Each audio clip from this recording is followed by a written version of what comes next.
Well, a lot of people think that right now the most important thing on the planet is trying to deal with war and terrorists and all that sort of thing. It couldn't be farther from the truth. We need to be paying attention to climate change. Another study has come out which is very close to one of the other studies that I talked about on this channel, and there's some duplication to it, but I wanted to put it out there just to emphasize how important the climate is and how important it is that we pay attention to what the climate's doing and act accordingly. Scientists are very worried about global temperature spikes this summer.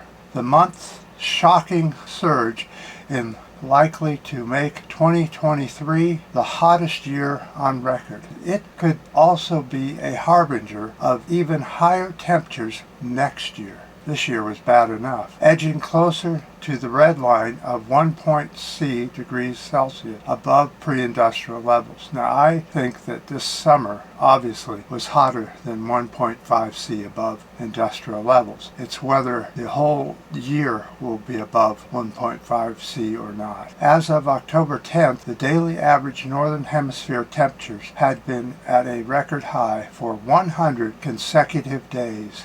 At least 65 countries recorded their warmest September on record. Even after record heat in July, August, and September, spikes were still shocking. The anomaly is so incredibly large, you can call it a global heat wave, according to this new study.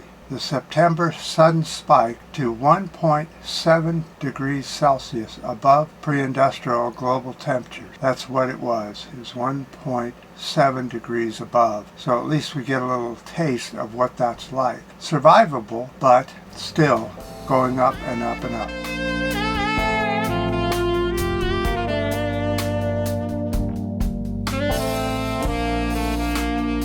The 1.7 degrees C certainly sent shivers of unease through parts of the climate science communities. This will bring extremes like droughts, floods, and heat waves to the planet next year. The scramble to explain the September record even resulted in scientists at least partly contradicting one another about the possible causes. But they all agree. A question: are we already in a worst-case warming scenario? That's what they're asking. Now let's look at this chart. This is another chart. It looks similar to the last chart I showed you just a few videos ago about the extreme temperature. And the science will be coming down on this summer over and over and over. We'll keep talking about it and analyzing it, and I think they're going to come out with the same exact scenario that all the other scientists are coming out with, that we spiked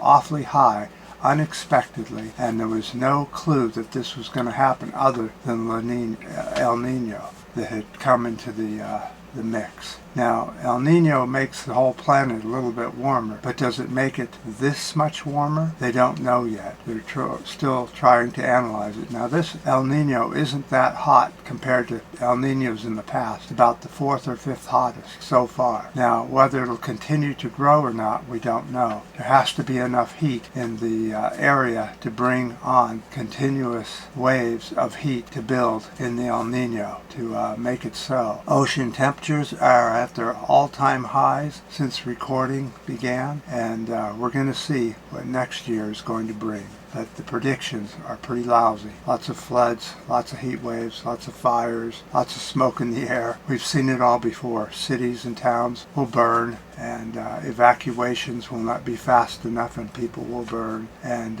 yet we're still worried about war, when war is not what's most important on the planet today. So with that, very busy day today. Have to take got to get on the 33 bus and head south and deal with some items. Yesterday I was on the Gary 38 line heading west, dealing with issues. So with that, we appreciate any comments you have, any ups and new subscribers, and definitely your comments are appreciated and welcome. And until next time.